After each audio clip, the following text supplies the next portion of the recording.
Assalamualaikum warahmatullahi wabarakatuh. Bertemu lagi dengan program Teras TV-mu. Hari ini ditemani oleh saya Wiwi Taher. Hari ini kita akan membahas tema yang sangat seru dan sangat challenge ya, karena kita semua masih berada di dalam tahap pemulihan pasca pandemi, yaitu semangat berwirausaha pasca pandemi. Hari ini telah hadir bersama kita untuk membahas tentang seputar bisnis, seputar berwirausaha dan seputar dunia industri UKM di Indonesia, yaitu Mas, panggilnya Mas aja kali ya, soalnya kayaknya masih anak-anak muda nih ya. Mas Doni Langgeng Saputro, beliau adalah Ketua Bidang UMKM Industri Kreatif, Pariwisata dan Koperasi dari HIPMI. HIPMI adalah Himpunan Pengusaha Muda Indonesia, benar ya? Oke. Berikutnya telah hadir juga bersama kita hari ini yaitu Mas Andreas Bonakristi, beliau adalah CEO dari Lilbon Group. Selamat datang, apa kabar Mas Andreas? Baik-baik saja kan ya? Walaupun setelah masa pandemi ini tentunya banyak masalah yang timbul di dalam bisnis. Betul, ya. Tapi seru ya, sangat menantang. Apalagi kayaknya semua nih hari ini nih bintang tamu kita tuh semuanya muda nih. Ini Gen Z atau milenial nih kayaknya nih. Oke. Seperti kita sama-sama ketahui bahwa kita semua ini masih berada di dalam tahap pemulihan pasca pandemi. Kita tahu bahwa di saat pandemi kemarin ada beberapa regulasi dari pemerintah untuk membatasi kegiatan, terutama ini di bidang usaha tentunya akan sangat berpengaruh ya. Dan kita melihat bahwa ada isu-isu krusial yang timbul di dalam dunia bisnis ketika kita berada di dalam masa pandemi tersebut. Dan hari ini yang kita akan bahas adalah sebenarnya apa sih yang harus dilakukan oleh para pengusaha, terutama para pengusaha muda nih, untuk terus membangkitkan minat berwirausaha di tengah banyaknya isu-isu krusial yang timbul setelah pandemi. Dan tentunya pertama saya ingin mencoba bertanya dulu kepada Mas Doni. Mas Doni ini adalah Ketua Bidang UMKM ya dari HIPMI. Pertama-tama tentunya saya ingin Mas Doni menjelaskan lebih dahulu, mungkin ada pemirsa yang belum tahu tentang apa sih HIPMI itu gitu. Oke, ya, terima kasih Mbak Wiwit. Ya, HIPMI itu Himpunan Pengusaha Muda Indonesia, jadi kita kumpulan para pengusaha, tapi di HIPMI ini dibatasi umur karena memang kita fokusnya untuk menciptakan kaderisasi dan pengusaha-pengusaha muda sebanyak mungkin gitu. Jadi kebetulan di HIPMI ini ada 40.000 anggota. Kalau saya sendiri di kepengurusan di HIPMI Jaya itu ada sekitar 4.000 anggota. Di situ kita bermacam-macam diversifikasi usaha, ada yang F&B, ada yang kontraktor, semua ngumpul jadi satu. Dan kita punya cita-cita dari dulu sampai sekarang, dari didirikan di tahun 1972 sampai sekarang adalah menciptakan virus-virus pengusaha muda sebanyak-banyaknya, virus-virus wirausaha sebanyak-banyaknya, dan menjadi tuan rumah di negeri sendiri. Kayak gitu sih. Insya Allah, amin. Nah, dengan melihat medium yang dibentuk oleh HIPMI ini, tentunya ini kan akan memberikan semacam trigger ya, dorongan kepada para anak muda untuk mau berwirausaha gitu. Nah, sejauh ini Mas Bona melihatnya ini seperti apa? Mas Bona sendiri adalah merupakan anggota HIPMI yang baru ya, kalau saya tidak salah kan ini anggota baru. Dan kenapa? Apa yang mendorong Mas Bona untuk pertama kali ini saya mau berwirausaha? Apa yang mendorong Mas Bona saat itu? Di tengah situasi pandemi kalau tidak salah usahanya timbul kan? Kalau dari pribadi mungkin, kalau secara pribadi ya, kalau saya mulai usaha itu karena kepepet mungkin ya, kalau saya. Karena kondisi waktu itu untuk pekerjaan saya sendiri memang off, jadi mau nggak mau. Akibat pandemi ya? Betul, akibat dari pandemi bikin kita maksudnya berpikir apanya supaya kita tetap bisa produktif gitu kan. Jadi menurut saya memang pada saat ini ya hanya berwirausaha yang paling mungkin untuk dilakukan. Gitu sih kalau dari saya pribadi. Itu dimulai tahun berapa tuh Mas Bona? Saya mulai ya setelah mulainya adanya pandemi itu, pas waktu COVID baru masuk, pekerjaan saya off mau nggak mau untuk produktif ya saya kreatif coba ya menjual apa yang mungkin bisa laku pada saat itu gitu aja sih sebenarnya. Jadi nggak ada orientasi sampai sejauh apa waktu itu. Tidak berpikir lebih jauh gitu ya? Iya, intinya gimana caranya produktif, udah itu aja. Produktif dan survive ya. Betul. Di tengah situasi pandemi kita gitu ya. Survive pasti bicara soal pendapatan, jadi mau nggak mau dari wirausaha lah salah satunya. Nah, tadi Mas Bona sudah cerita bahwa pandemi memberikan ide dan gagasan baru untuk berbisnis ternyata. Ternyata benar ya orang bilang bahwa di dalam keadaan sulit atau keadaan kepepet, ternyata orang bisa menjadi lebih kreatif gitu ya. Dan ternyata kreativitas Dipaksa. itu timbul bisa dengan berbagai macam situasi sebenarnya. Jadi di tengah kondisi yang tidak nyaman atau di tengah kondisi situasi yang mendapatkan banyak tekanan pun atau pembatasan, orang sebenarnya bisa kreatif ya Mas ya. Benar. Kalau kita bicara tentang situasi yang tidak kondusif dalam berbisnis, lalu HIPMI sebagai organisasi atau sebagai payung kepada para pengusaha UKM. Nah, apa yang dilakukan HIPMI kepada para anggotanya di saat pandemi kemarin? Oke, terima kasih Mbak Wiwit. Sebenarnya ini lumayan challenging ya, karena dari HIPMI sendiri bertahun-tahun kita melakukan kegiatan dan program itu ya kita tatap muka gitu, kita buat program, ketemu, matching bisnis gitu, ketemu, bernetworking. Tapi ketika udah ada pembatasan sosial kemarin, kita juga agak challenging nih, gimana caranya? Ya tadi seperti Mas Bona bilang juga kayak di situasi tersebut akhirnya lahir berbagai macam survival mode lah istilahnya gitu ya, survival mode dari anggota sendiri masing-masing dan dari organisasi gitu. Dari HIPMI sendiri kita ada beberapa program. Jadi waktu ketika pandemi HIPMI ini adalah strategic partner dari pemerintah, Mbak. Jadi ketika pemerintah fokuskan untuk ekonomi dulu apa kesehatan dulu, kesehatan apa ekonomi, pemerintah kemarin kesehatan dulu kan, baru ekonomi. Akhirnya HIPMI juga berusaha untuk membantu pemerintah, kita menyelenggarakan vaksinasi mandiri. Alhamdulillah kemarin HIPMI Jaya memvaksinasi 5.000 orang secara mandiri dari dana kita dan sponsor. Alhamdulillah itu jadi awal pertama dan menjadi pilot project HIPMI daerah yang lainnya akhirnya melahirkan vaksinasi tersebut. Nah, setelah vaksinasi kita sudah melakukannya, kita langsung masuk ke UMKM kemarin. Jadi Ketua Umum kita, Ketum Sona, berpesan ketika kita udah oke, kesehatan sudah, sekarang ekonomi. Nah, ekonomi ini yang paling bisa kita berperan adalah di sektor UMKM. Karena UMKM sendiri secara GDP itu 60% lebih GDP Indonesia itu dari UMKM. Itu memberikan kontribusi yang besar kepada angka GDP kita ya. Iya gitu. Dari padahal kalau kita lihat UMKM itu sendiri secara bisnis kan nilainya tentunya tidak sebesar bisnis-bisnis yang masif yang besar ya. Iya, tapi secara kuantitas UMKM itu sangat luas. Karena dari 99,9% data dari Kementerian Koperasi itu UMKM, pengusaha di Indonesia 99,9% adalah UMKM. Gitu. Sangat menarik, sangat challenging. Yeah. Pemirsa, kita hentikan sejak dulu diskusi kita akan sambung lagi setelah ini. Tadi bicara tentang mengenai potensi dan peluang dari UMKM di pasar industri Indonesia. Kita akan sambung dengan nanti diskusi dengan Mas Bona sebagai pelaku UMKM itu tersendiri. Kembali lagi kita kepada diskusi mengenai pemulihan bisnis pasca pandemi ini dan apa yang kita lakukan. Saya ingin bertanya nih kepada Mas Bona. Tadi Mas Doni sudah bicara mengenai apa yang dilakukan oleh HIPMI sebagai organisasi yang menjadi payung bagi para pengusaha UKM pada saat pandemi. Dan sekarang saya ingin bertanya nih sebagai pelaku UKM atau pelaku UMKM ya, apa yang Mas Bona lakukan kok berani-beraninya memulai bisnis di tengah situasi pandemi yang menurut sebagian besar orang bahwa itu adalah situasi yang sangat sulit untuk berwirausaha. Tapi kenapa Mas Bona mau melakukan? Apa yang mendasarinya? Seperti yang dibilang pertama sih sebenarnya, karena dasarnya awal berbisnis ini kan survival mode lah ya sebenarnya. Jadi bukan bicara soal berani atau tidaknya, karena memang yang harus dilakukan adalah survival, dan salah satu caranya mungkin berbisnis kan, maksudnya di sini untuk supaya saya bisa tetap dapat pendapatan. Kalau pekerjaan saya terhenti berarti mau nggak mau saya berusaha gitu kan.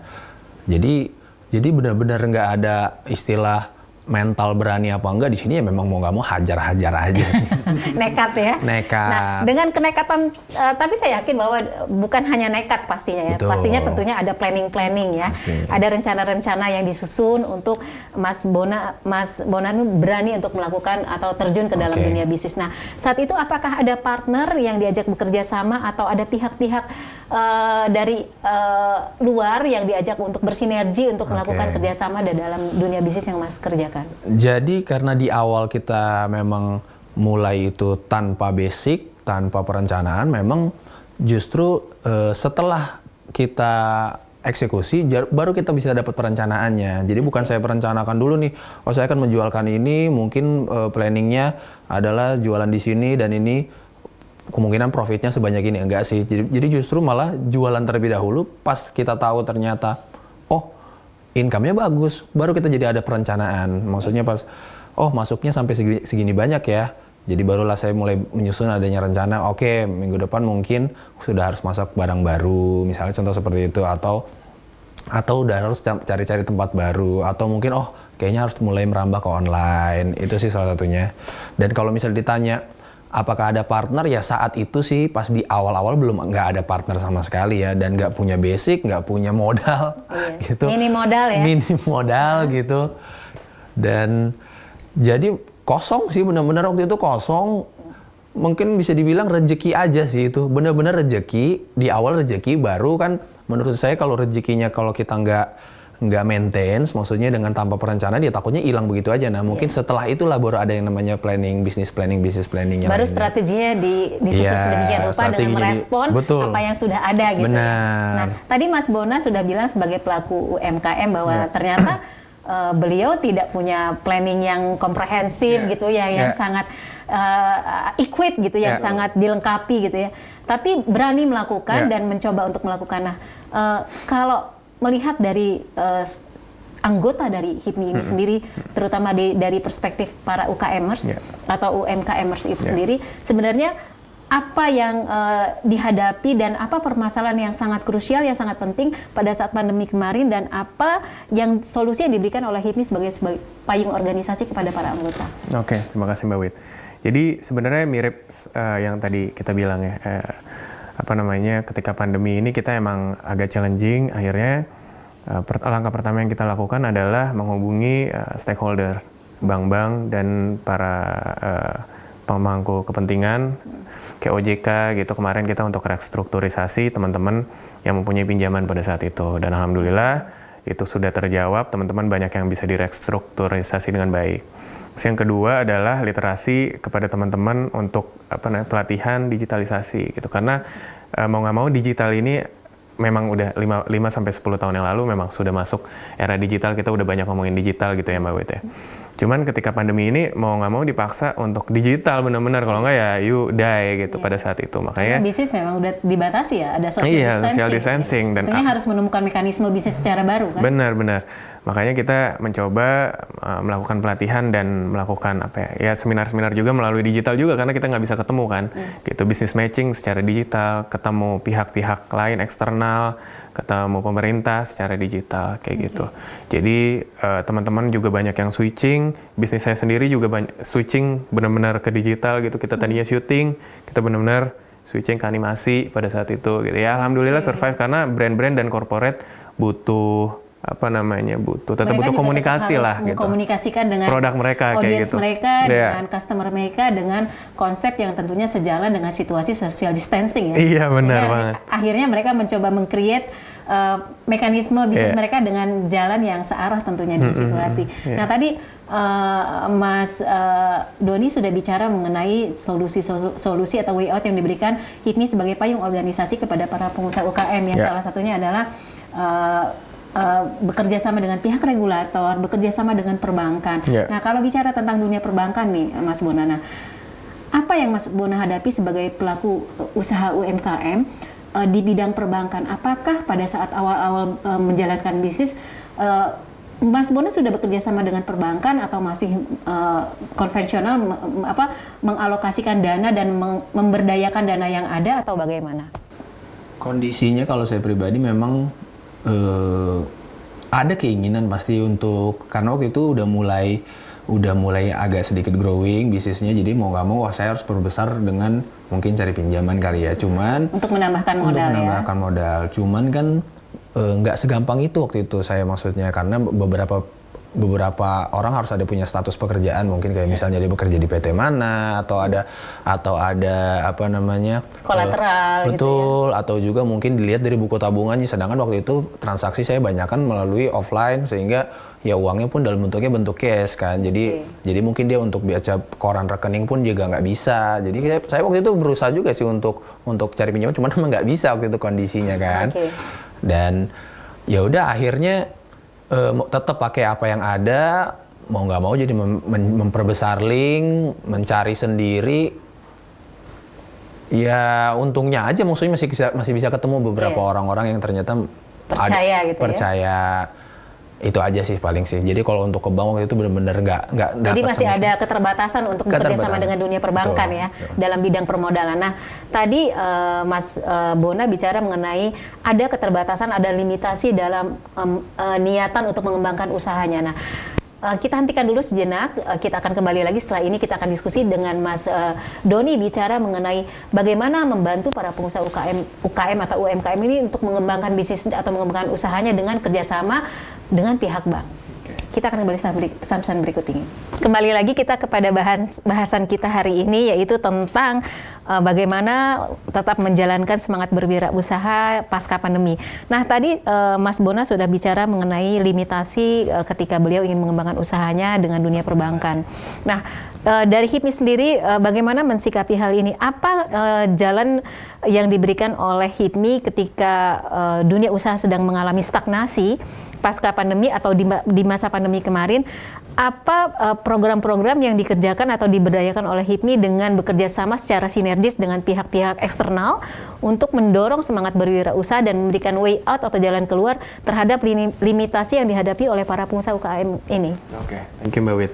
Jadi sebenarnya kalau berhubungan dengan pihak eksternal kita banyak banget gitu, institusi keuangan, terus perbankan, lalu government terus beberapa perusahaan company yang besar, multinational company, dan beberapa stakeholder yang berhubungan dengan kita. Nah, kita banyak menjalin kerjasama tentunya dari sisi misalnya tadi permodalan ada yang non-bank, ada yang bank. Yang non-bank ini gimana caranya teman-teman ini yang kadang dari UMKM ini kan yang baru coba jualan online atau jualan F&B gitu, mereka belum punya legalitas dan akuntabel yang bagus gitu untuk para bank gitu. Nah, kita cari solusi.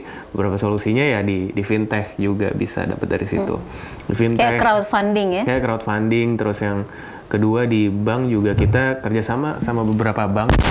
Coba kasih tahu beberapa keluh kesah dari pengusaha mikro dan kecilnya gitu. Kira-kira seperti ini dan mereka punya banyak solusi.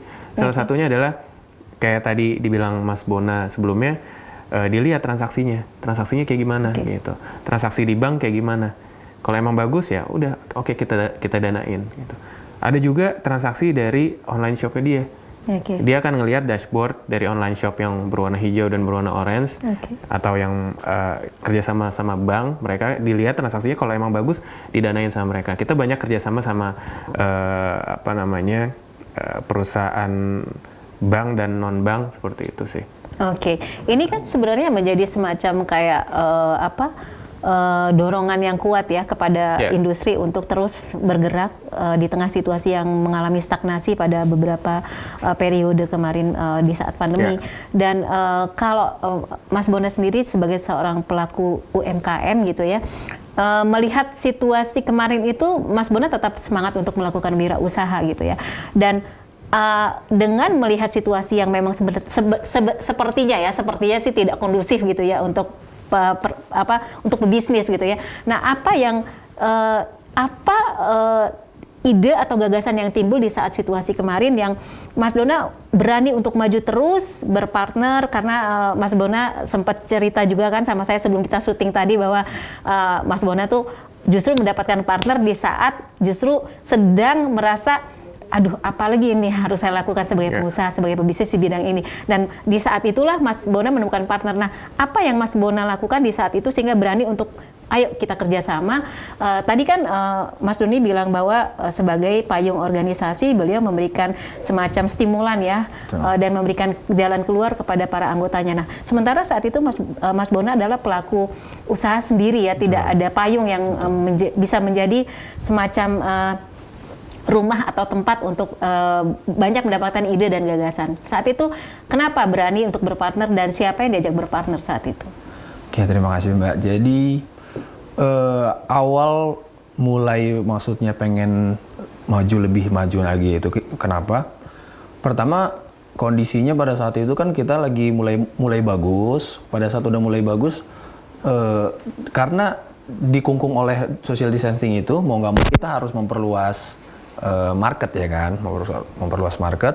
Cuman kalau saya pikir untuk jualannya terhadap pembeli langsung itu kayaknya udah terlalu sulit, karena orang untuk menggapai satu tempat, misalnya ke lapak saya gitu agak susah kan. Jadi mau nggak mau, oh gimana caranya kalau saya jual ke penjual. Nah itu kan, gimana kalau saya jual penjual. Cuman kan kalau saya belinya juga dengan harga yang murah, dengan harga yang mahal, nggak mungkin saya bisa jual untuk penjual, ya kan? Disitulah saya marginnya cari, tidak akan ketemu betul. Ya. Disitulah saya cari di mana sih ini bos paling tingginya, ibaratnya gitulah kan. Untuk produk betul, yang Mas karena jual kan pasti kan semua ada tangan pertama, tangan kedua, tangan ketiga, tangan keempat. Ya mungkin saya udah tangan ke-10 kali kan. Saat itu ya. Baru setelah tangan ke-10 barulah ke pembeli langsung.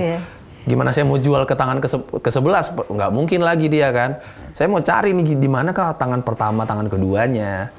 Singkat cerita, dengan sedikit banyak pergulatan, ya akhirnya ketemulah. Disitulah awal ketahuannya, oh ternyata orang ini, ibaratnya gitu. Udah dapat nih celahnya ya? Dapat nih celahnya. Nah setelah dapat celahnya, sebenarnya saya orangnya kebetulan, nggak tahu ya, mungkin manusia juga harus ada perlu yang namanya trigger untuk dirinya sendiri ya kan. Challenge untuk diri sendiri ya? Challenge untuk diri sendiri. Karena kondisinya yang saya bilang tadi, saya nggak bisa cari modal untuk ke bank dan pinjaman begitu-gitu. Akhirnya saya justru datang ke orang tangan pertama, tangan kedua ini dengan memberikan tantangan, gitu kan? Kan menarik, saya bilang tantangan. Saya justru cuma bilang, kasih saya barang segini. Saya bilang gitu, coba saya pengen tahu barangnya seperti apa. Saya cuma bilang gitu. Dan ternyata dikirim, ya saya juga kaget juga. Waduh, dikirim sebegini banyak, saya harus lunasin dalam waktu yang sangat singkat. Ya di situ justru malah kita kreatif. Bagaimana harus main cepatnya, bagaimana harus ini harus selesai permasalahan. Karena ini kan saya dapat masalah baru dan saya harus selesaiin dalam waktu yang singkat untuk supaya kepercayaan dia nggak lepas kan. Membangun belief and trust itu betul, kan karena kan bisnis ya menurut saya trust lah. Hanya tetap antara mau dari atasan ke bawahan, maksudnya untuk yang mikro sampai yang ke makro pasti urusannya itu adalah trust. Karena semua barang kadang pun yang saya tahu pun misalnya dalam bisnis tidak juga cash and carry, tapi kan juga mereka kan tetap harus perputaran barang, pasti oper ya. Tapi kalau dia nggak trust sama saya, gimana saya mekanisme bisnis kan banyak caranya ya untuk melakukan transaksi ya. Jadi dengan transaksi apapun yang paling penting sebagai seorang pebisnis kita mendapatkan kepercayaan. Itu yang paling penting kuncinya ya. Benar. Menarik Mas Bona. Nah, kalau kita melihat tadi bicara Mas Bona bicara mengenai trust yang dibangun dan itu kan tentunya tidak mudah ya. Dan bagaimana nih HIPMI sebagai organisasi, sebagai payung organisasi bagi para pengusaha UKM untuk mencoba membangun trust secara by organization ya, secara organisasi kepada pihak-pihak yang bisa memberikan keleluasaan berwirausaha kepada para anggotanya. Jadi apa yang dikerjakan misalnya ketika kita bicara mengenai keran ekspor, apa yang dilakukan oleh para pengurus HIPMI untuk mencoba mencari celah dan potensi peluang keran ekspor kepada para pengusaha UKM? Thank you Mbak Wiwit. Jadi di HIPMI ini kan tadi seperti yang saya bilang, pengusaha-pengusahanya diversifikasinya lumayan tinggi gitu, dari F&B, dari kontraktor, habis itu saya sendiri production house, kreatif, terus macam-macam lah.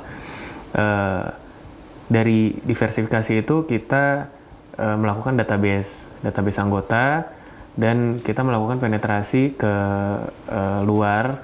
Untuk tadi berhubungan sama ekspor, kita penetrasi ke duta besar, ke ITPC di Dubai, di Paris, di kantong-kantong di internasional, dengan kita tanya ke mereka butuh apa, mereka banyak butuh apa di sana. Nah kita kan tadi udah klasifikasi database dari situ kita tawarin, ada yang mau ekspor nggak? Ini kita ada peluang ini, nanti mereka pada store semua database, kita lempar ke mereka. Banyak kok yang udah jadi, banyak yang udah ketemu. Ternyata cukup memberikan tantangan juga buat organisasi dan anggotanya untuk melakukan transaksi bisnis secara lebih terbuka ya. Apalagi kita sudah memasuki era pasar bebas tentunya, dan ini sangat menarik.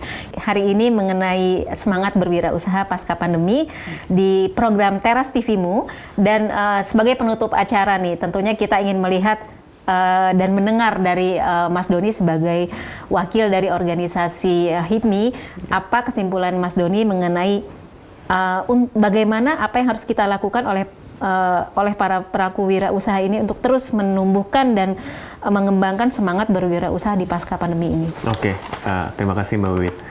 Jadi kalau dari organisasi sendiri, kita menciptakan semangat-semangat juga buat teman-teman kita yang masih di bangku kuliah Mbak Wiwit gitu. Bangku kuliah kita ciptakan HIPMI PT, kita sebarkan virus-virus wirausaha di mereka. Dan simbol yang emang selalu kita gaungkan itu adalah menjadi tuan di rumah sendiri gitu, di negeri sendiri. Jadi teman-teman yang mau berwirausaha juga jangan takut, yang sedang berwirausaha sedang terkena pandemi, ya kita namanya ekonomi ini uang mengalir gitu. Ketika stagnan di tempat tertentu, dia akan mengalir ke tempat yang lain gitu. Jadi opportunity itu akan selalu ada gitu. Bagaimana mensikapinya aja. Bagaimana mensikapinya dan bagaimana beradaptasi. Oke, terima kasih Mas Doni. Dan dari Mas Bona sendiri, apa nih yang akan terus digelorakan semangatnya sebagai pelaku usaha UMKM untuk terus menjalankan bisnis secara lebih optimal, tentunya dengan mensikapi situasi kondisi yang memang belum terlalu kondusif seperti saat ini? Kalau pesan saya paling pesan saya kalau bisnis itu memang nggak boleh di satu bidang sih kalau menurut saya. Karena kayak saya sendiri proyeksinya sekarang nggak hanya bermain di satu bidang. Misalnya sebelum saya main di tekstil, sekarang udah mulai merambah ke F&B, udah mulai juga merambah mungkin ke entertain. Jadi ada rencana membuka bisnis baru dan di bidang yang berbeda. Betul. Karena seperti yang Mas Doni tadi bilang bahwa pada saat di sini itu tutup, di sini akan terbuka juga karena memang perputaran ekonomi akan terus tetap ada. Jadi cairan ini akan nyari terus dia kemana-mana. Bagaimana kita mencoba mencari celah-celah bisnis itu yang paling penting ya Mas.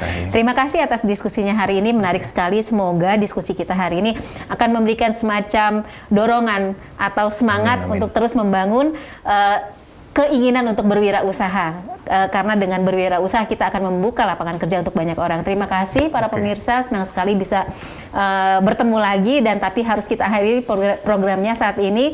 Wassalamualaikum warahmatullahi wabarakatuh.